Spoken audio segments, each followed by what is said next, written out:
Welcome to the Unscripted SEO Interview Podcast. Yes, it's 100% unscripted, 100% unrehearsed, 100% unedited, and 100% real. I'm your host, Mark A. Preston.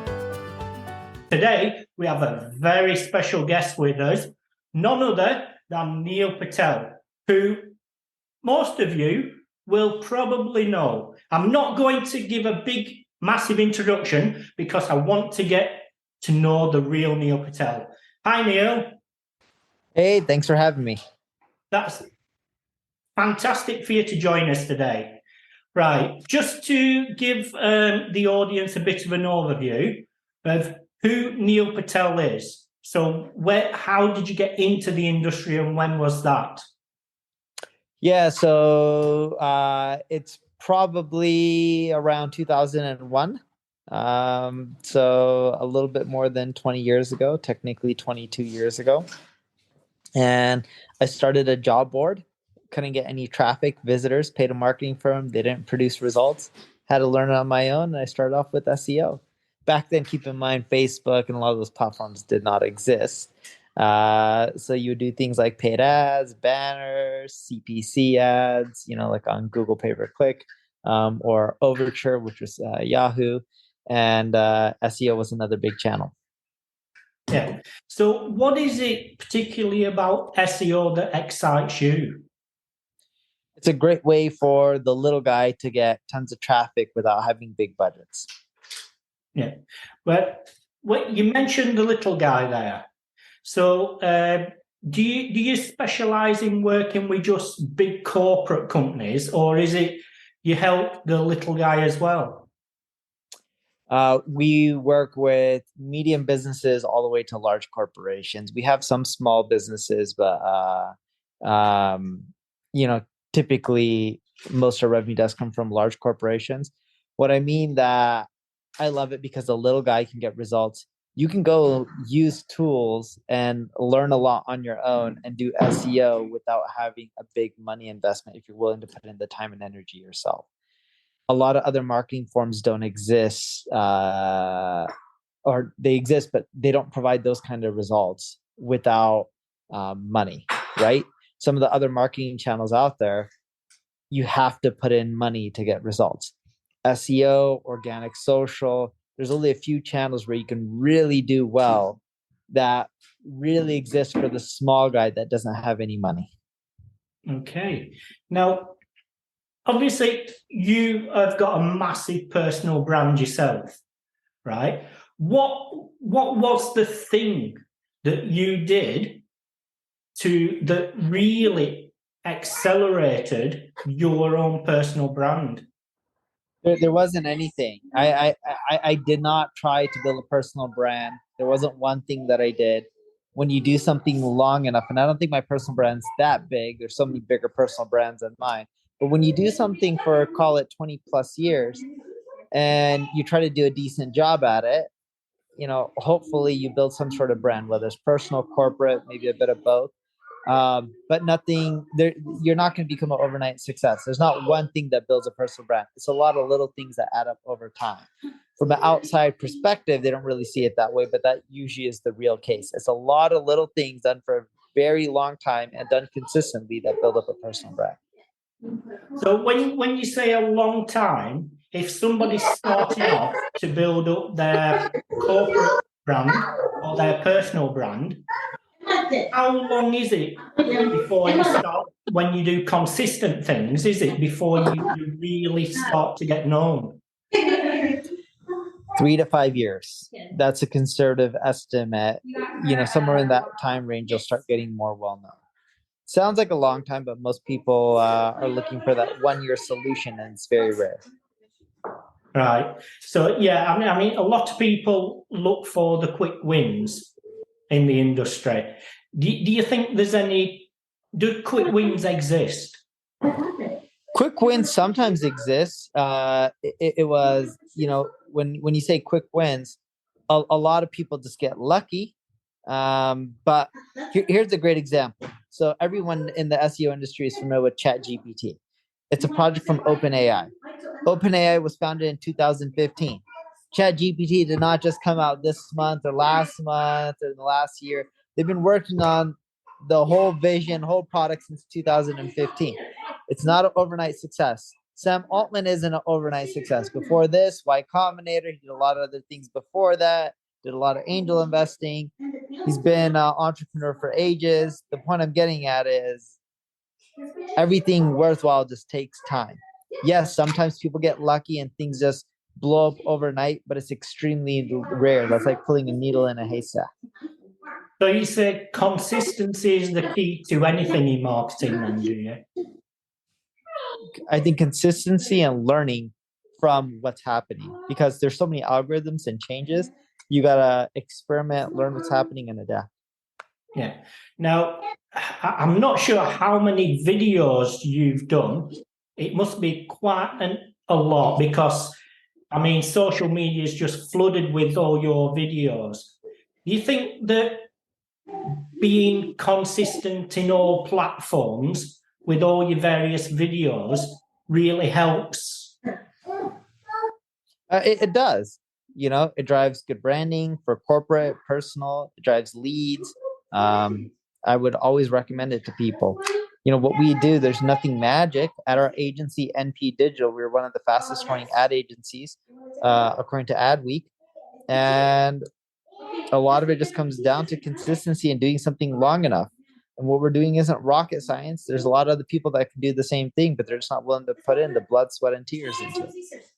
I mean, one of the conversation I have with business owners and individuals is, well, okay, I get the consistency, but what do I talk about? What do I do videos on? I mean, obviously yourself, you've done thousands of videos. Where do you get your inspiration from? I get my inspiration from just reading and also talking to people and figuring out what pain points and issues they have. Great example of this. You can go on Google, type in any keywords within your industry, and you'll also see people also ask. People also ask is what people are curious about. You can then go and start creating content around all those topics. It could be video, could be text-based. It's up to you. Right. So it's realistically just seeing what people want to know. Yes. Yeah, brilliant. That really is all about content creation. It all comes down to what do people want to know. If you create that, you'll do well. If you create content around what people don't care for, then it wouldn't matter. So do you have a big team behind you for creating content? Not a big team. One video person for all my short form. One video person that I see once a month for all my long form. Even the short form, I see him once a month as well. Short form, I see him for a few hours a month. The long form, I see him for maybe like 3-4 hours a month. And 2 other people on the text-based side. So a small team, 4 or 5, if I had to guess. Right. So it's not a massive team then. It's correct. Just takes. Did you say your personal time? It takes what, 2-3 days a month, or? So personal time to create content, probably. If I had to guess, 24 hours a month max, including podcasting and everything. Right. Okay, so it's a lot less than I actually thought, actually. Yeah, and that's a max. There's some months where it's much less than that. Yeah. Okay. Now, obviously in the industry, and I'm talking the wider marketing industry, if businesses don't have the budget to employ an agency or a freelancer, what could those people do? Do it themselves. Look, you can bust out your phone and start recording and creating content and uploading it. The issue is people don't want to put in the time. It has nothing to do with hiring. That's why I said SEO is one of the only channels that really work for the small media business. Not because they need to pay my agency, but with SEO and organic social, you can do those without having to pay anyone money. You can put in the time yourself and learn it. Just people aren't willing to do it. Right? Yeah, you can learn paid advertising too, but you got to spend money on the paid ads. So it's just like that's tougher for a small business, but SEO and organic social is very doable for businesses of all sizes. So if somebody had to choose between going out and writing content pieces or doing videos, what would you say would create the biggest impact between both? People spend more time on videos than text-based content. At least I was reading some stats a few days ago, but that was the latest stats that I read. I forgot what percentage or time, but it was videos dominated more than text-based content. So I would tell people to focus on video first. Okay. Now, just to get to know you as a person, right? What does your day-to-day look like? My day to day is a lot of phone calls, meetings, some content creation, answering emails, strategy stuff, working on client accounts. Typical normal day, spending time with kids, watching some TV like news. I watch BBC quite a bit. Okay. Now, you rebranded your agency from Neil Patel to NP. Huh? What was the reason behind that? We originally wanted to call it NP Digital. We couldn't get the domain name, and then eventually the person sold it. Ah, as simple as that. Yeah. We wanted it from day one. We tried getting it. The guy said no. When the economy started going down a little bit, they hit us back up saying, "Hey, do you still want to buy it? Same price." And we said yes. Right. So with NP Digital, how big of an agency is it?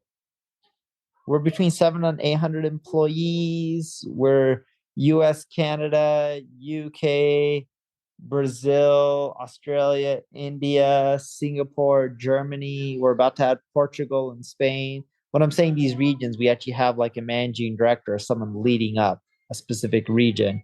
But we have people in many different regions on top of that as well. But my guess is we'll probably be in over 20 countries with leaders in each of those countries by the end of 2023.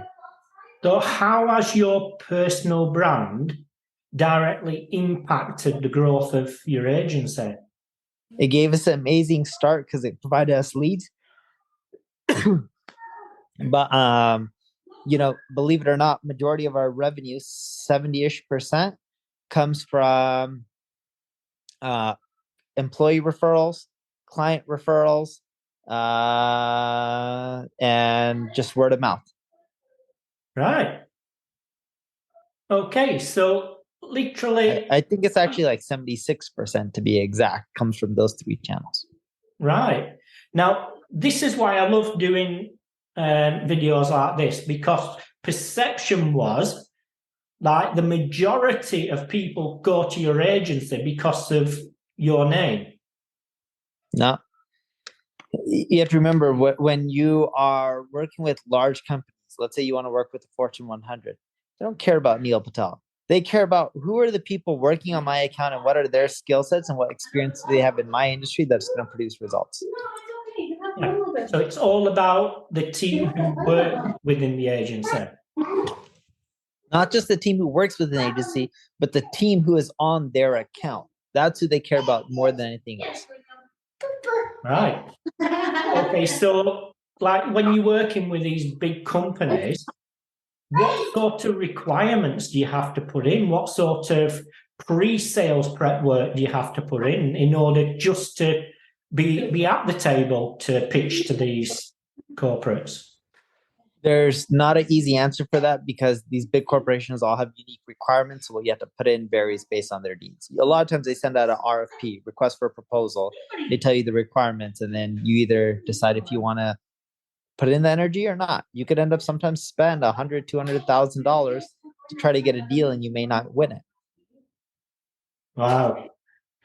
I'm going to say, so you really need to have a solid base behind you and financial backing in order to really go after these bigger contracts to start with. Correct. Yes. Well, or you could just put in your own time, right? For me, the reason we have those expenses is because we have so much staff. So then we're paying for those hours, and if we don't close it, we wasted the money. But I think it's always worth it. Okay. So You say you're in all these various countries. How involved are you personally within the agency? Very involved. It's what I do full time. Right. So is your own focus on building this agency up, or do you have other entities you focus on? No, I just focus on the agency. Right. All my time. All your time. And moving forward is what you personally, what's your personal journey looking like in the future? The same. I don't really see it changing. Focus all the time on growing the agency and try to become one of the biggest global ad agencies out there. What's your why? Why I just that? love it. Just I'm having fun. I love it. It's just passionate about marketing. It has nothing to do with money or anything like that. It's just a goal and I want to try to achieve it. right. So it really is because you just love the work you're doing. Yeah. So how important is obviously family? How does family fit into everything for you? Family fits in great. I'm at home. I work from home. And I see my kids often throughout the whole day and I play with them and I read to them and all that kind of good stuff. So, yeah, I try to be there as a parent, all the major events and everything like that. And, try to support my kids in whatever they decide to do in life and whatever makes them happy. Right. So with you saying that you work from home, don't you see a need for you to be like in the office with the teams? Oh, we're virtual. Oh, everything's virtual, is it? Post COVID, we moved virtual. All right. Okay. That I wasn't aware of. See? Yeah. We still have offices. Barely anyone goes into them, but we're virtual. Right. And do you find um, office based versus virtual is a good move? We like virtual. Both are fine. There's pros and cons to both. There's nothing wrong with either. It depends what a company wants.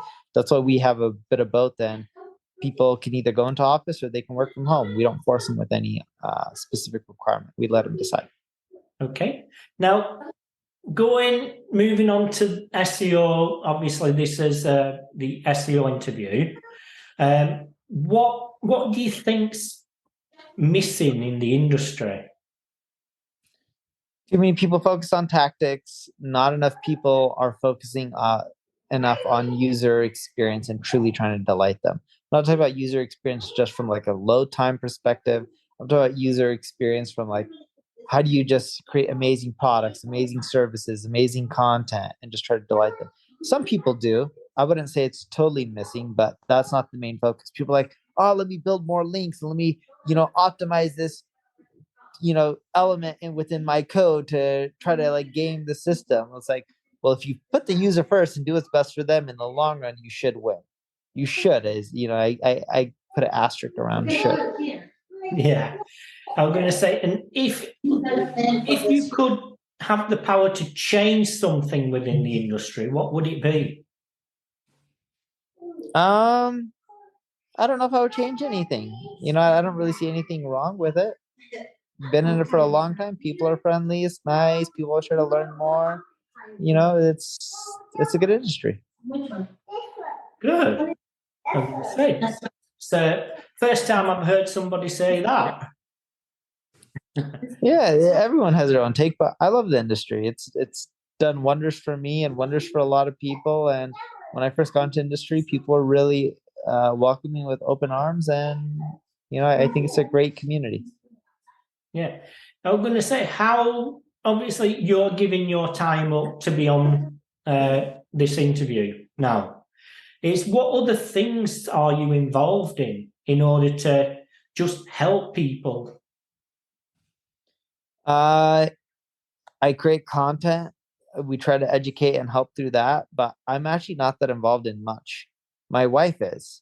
So I try to focus on building a business. My wife focuses on philanthropy and tries to help through that. So she spends her full time raising kids and helping out a lot of different organizations. Wonderful. It's, it's real. It's a really good feeling when you can help others in life. Uh, it can be. I don't really look at it as like a feeling. I look at it as more like it's just like there's a lot of things that are wrong, and as humans, if we have the ability to help others out, you should, right? I don't look at it as a feeling. What makes me feel better isn't the helping other people out, it's actually seeing things improve. It's just like there's so many kids out there that people are like, oh, they don't live in good areas, they're not going to succeed. Well, if you gave them the tools and the education, why can't they? They're hungry. Who says they're not smart? Who says they can't accomplish amazing things? Who says they can't build multi-billion-dollar companies? Who says they can't cure cancer? And for me, it's more like it's sad to see a lot of people in this world not have opportunities and others help them out. And helping them, yes, you could say it is a good feeling, but what's a better feeling for me is seeing change and then seeing the people that you help out try to help other people as well, and just it continue, and hopefully, it'll make the world a better place. I say more so like what's a good feeling is like what Elon Musk is doing. What he's doing is tremendous, right? Trying to make it where people can live on multiple civilizations, not have a single point of failure being Earth. Like that's crazy in a good way. I don't have the capability to do what he does. It's not just even money. Sure, I don't have the money he does, but I don't also have the brain power and intellect that he does as well. Right. I was going to say something you mentioned there is I've had conversations with a lot of people. Nobody knows who they are, and they said they struggle getting a chance in the industry because a lot of places they go to, the first thing they ask is, well, do you have a degree? Well, I just find in marketing all these job ads that you see, just a degree is required. And for me, some of the best people I've spoke to in the industry I have disagree passion. with that. I disagree with that. Most of the people I know hiring for marketing in the corporate world or for agencies, none of them look at marketing degrees. I don't, yes, if you go on Indeed, sure, a lot of jobs require it, but they're not really required. So many people hire marketers without college degrees. Majority of the people I know looking for marketers that hit me up, whether it's C-level, even entry level, I rarely ever, I don't even think I've been ever asked once, do you know someone with a degree? They're just like, do you know someone good? No one really cares if someone has a degree. I think that's a big misconception in most fields. It may be on the job listing as a requirement, but people are just using boilerplate stuff, and people really don't care if someone has a degree. So do you think it's the sort of recruitment HR industry that has created that? Because I know quite a few people that haven't gone for jobs because it states they need a degree. Um,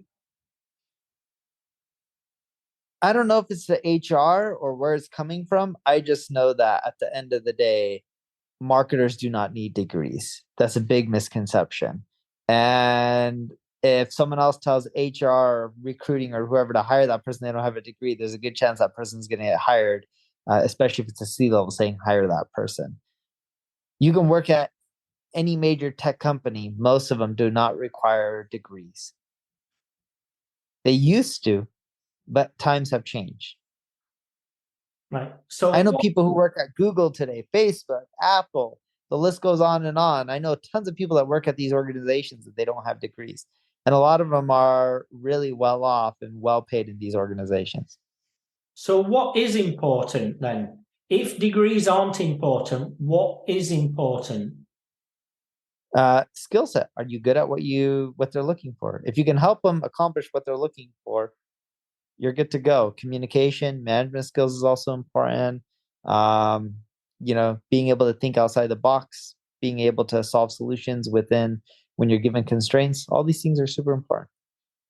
Right. So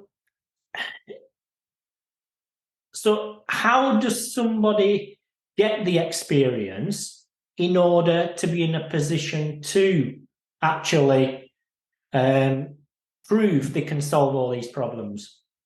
Volunteer, do work for free, internships, create your own websites, practice on it. There's a lot of ways to get experience. Help nonprofits with their marketing for free. You can do a lot of stuff to get experience. Okay, brilliant. I'm going to say, looking at things from the industry, is when it comes to personal branding, you have positive and negative personal branding. I mean, everybody goes through that.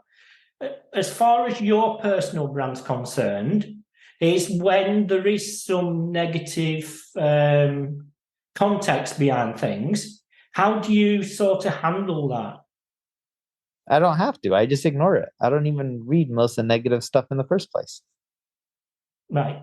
Do you, not you personally as well, but do you think people should just ignore it, or should they understand why people's got that perception? Because if it's not true, then shouldn't we try and change that perception into what the truth is? Okay, let me ask you this. If someone thought negatively of you, does it really matter? It doesn't matter to me Yeah, okay. personally, but I'd want to understand why they think that. I agree with that. But if you try to understand it and it's not true and there's nothing for you to really fix, does it really matter then? No, but Bingo, you got it. I mean, in essence, I've actually understood why they think that, because perception is a dangerous thing. It can be fantastic and Sure. dangerous at the same time. But I don't understand why people need to focus on fixing something when it's not true. Does that make sense? Whether it's perception or not, it doesn't matter. Go live your life. We're in a world where everyone cares what other people think. I don't want my kids growing up to think like that. You shouldn't be doing things for ego. You shouldn't be doing things for praises from others. You do what's ethical, you do what's moral, you do what's right. And if people hate, they hate. It shouldn't affect your day. We're growing up in a world where social media is everything and people care how many likes they have, or how many good comments they have. Again, if you're doing what's right and ethical and moral, don't worry what haters are going to say. Haters are going to hate. Just live your life. You can't please everyone. It's the reality of it. All right. So you say your passion is to build your agency. Uh-huh. What sort of passions do you have outside work? My passion is mainly work, and other than that is family. There's only real two things. I'm a workaholic. Right. So when you say you're a workaholic, roughly how many hours per week, or do you just work? I just work. So at least 60, maybe up to 80 max. Right. So do you have any sort of hobbies outside of work? No, it's mainly just work. Right. You sound a bit like me. I'm going to say on that front. I'm going to say, right. So if somebody wants to build up their own agency, what's important? Clients and satisfaction. Doing what's best for clients is really what matters. And another thing is, if you're trying to start an agency from scratch, pick a niche. So are you going to do just SEO for e-commerce sites, or paid ads for e-commerce sites, or influencer marketing for B2B software companies? I don't know. I'm making it up, but you need to start off with a niche because it's too competitive to be an agency that does everything. Do something exceptionally well and just specialize in it. Later on, you can expand to different verticals and different service offerings, but start off with a niche. So is that same if they want to run a specialist SEO agency? Should they then focus on a key area? Yes. Okay. Now, you say what's important is the clients. Obviously, without clients, you can't build the agency up. But for the smaller agencies, what can they be doing better to generate more clients? One strategy that you can end up doing is go to Crunchbase, look at all the recently funded companies, hit them up, tell them everything that they're doing wrong, break it down, tell them how to fix it. A portion of them will hire you. It's a great strategy that works to get business. Right. So I'm going to say, don't these companies think of it as though, well, you're telling me what our team's doing wrong? Or is there any sort of, just like brick wall there? Not necessarily. Some people may look at it that way. Some people look at it as, oh, we have growth opportunity. Let me work with this person and fix it. It's the question is, do you want to look at it as the glass is half full, or do you want to look at it as the glass is half empty? Right. Now, looking at your tool set you purchase, yeah. So what tools do you have? Answer the Public and Uber Suggest. Those are our main two tools. Okay. Now, why tools? My background is software, and tools are also a great way to get our agency's name out and have more people knowing what we're doing. Okay. So on the Uber Suggest, what's the roadmap for that? What's your plans? The big thing we're working on is AI writing and automating as much as possible with SEO through AI. Right. Now, obviously, you've just touched upon a minefield there with AI and the industry, ChatGPT. Now, what's your view on AI being a content generator replacement? It's not there yet. The quality isn't there at all. So I think it's a great start. I think it can help you generate topic ideas. I think it can help you start writing a piece of content. I think humans need to still go in and edit it. Just think of it this way. If it takes you 2 hours to write a post, maybe AI will save you an hour. Right. So it's definitely not a replacement. In its current form. Who knows, 2, 3, 4, 5 years from now. Right. So how can marketers use the power of AI to help them do their jobs better? It can give you a head start. Just look at it as something that can do the outline, the framework for you, and then you can just fill in the rest. It can even help you with ideation. So with that in mind, what do you see the future of SEO being like? The tools will try to do a lot of the works that humans are doing, and it'll save them a lot of time, and eventually it'll automate a lot of this stuff. Will that have a negative impact regarding jobs in the industry? No. I don't know yet. And the reason I say that is there could be elements that a tool can't do well, like strategy, or a tool may not be able to integrate the personal experience as much. So there still they'll always, I think they'll be used for people for a very, very long time. It's just what they focus their time and attention on may shift. Right. I guess so people shouldn't be worried about their jobs. What should they be focusing on then to make sure their future of their careers is secure? Keep learning. Anything that's new, learn it, understand it, get good at it within the space, and it'll make you more valuable in the future. Right. It's as simple as that then. I think so. Yeah. I was going to say, so a lot of what you've discussed is not, there's no like magic bullet. Nope. It's I don't just think a magic bullet exists in our space. right. It's just doing things right for the audience. Uh-huh. And is that the same with SEO? Yeah. It's the same for most industries. Yeah. So now all the SEOs that are doing things just to manipulate the search engines, obviously they're not in this mindset. So surely if they were brought out of the mindset they're in and just do things properly to benefit the audience, wouldn't they have better results? In the long run, they should. In the short run, maybe not, but in the long run, they should. Right. So it's just basically they need to put more effort in order Exactly. to get to where they want. Yeah.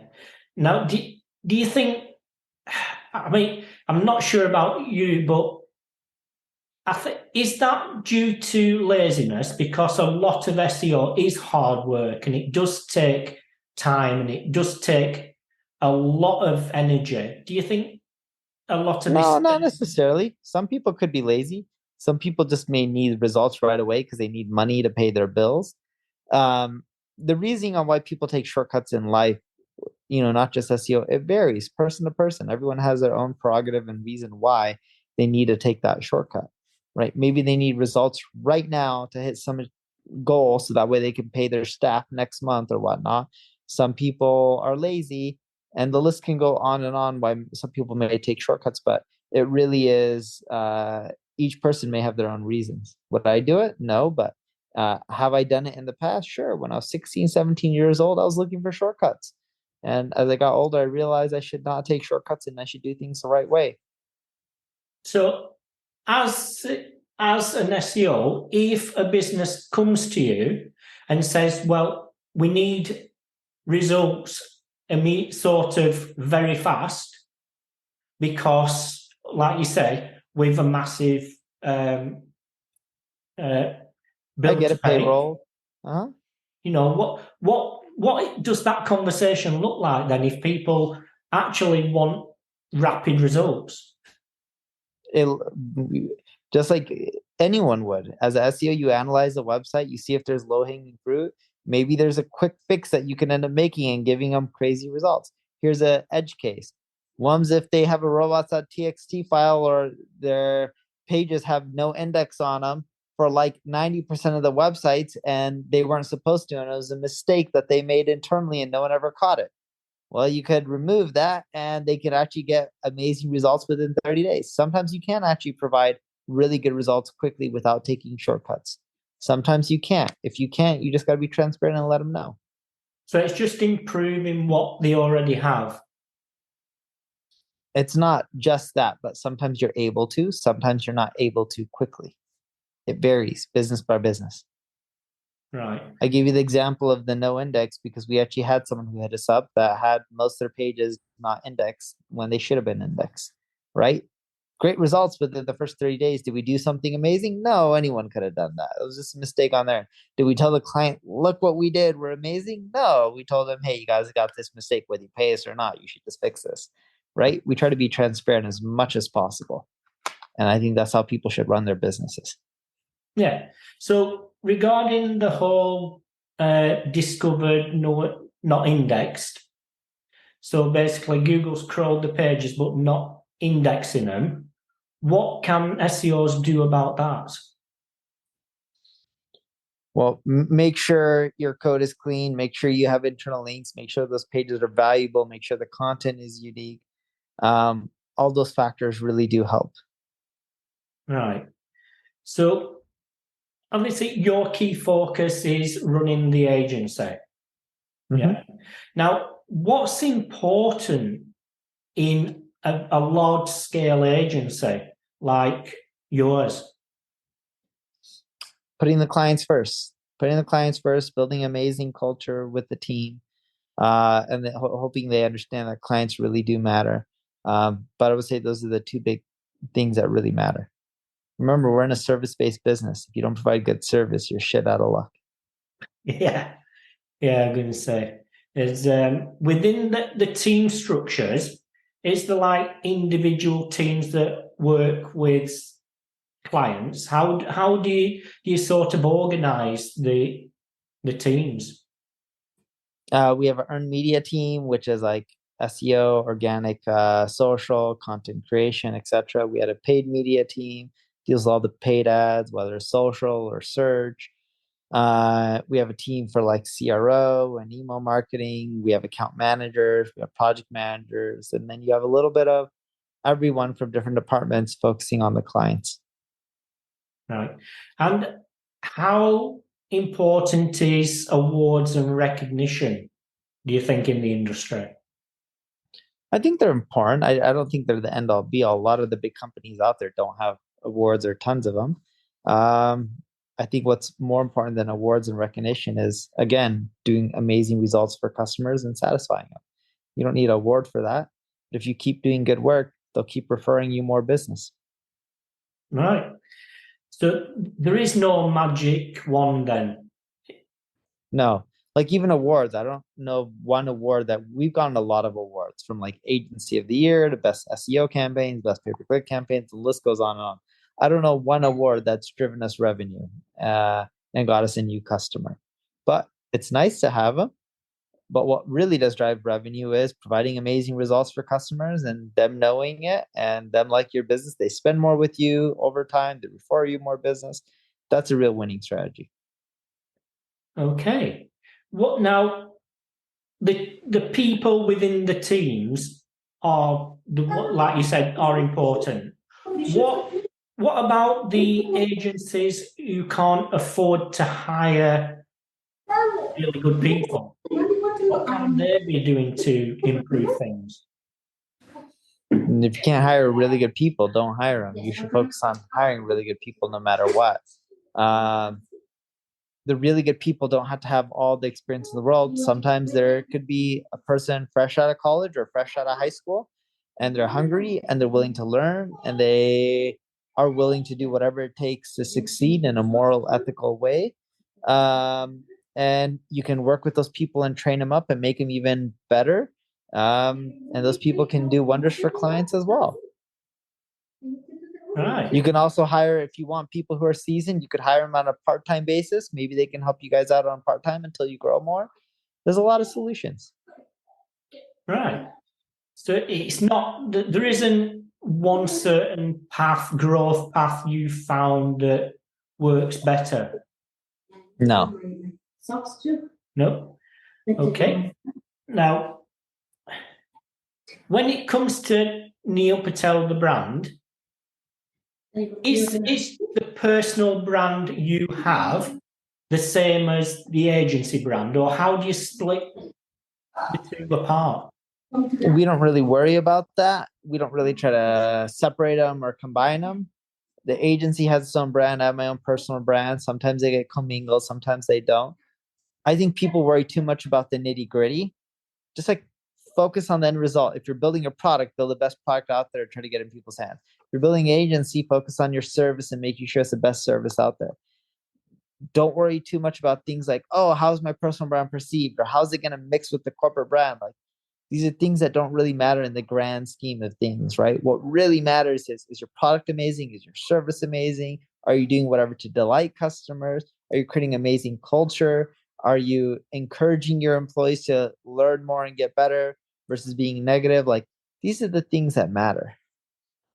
So for a company, how important is the brand awareness for them when it comes to linking with the SEO? The bigger your brand, the easier it is to get rankings with SEO. And that has a direct link. From what we've seen, yes. Okay.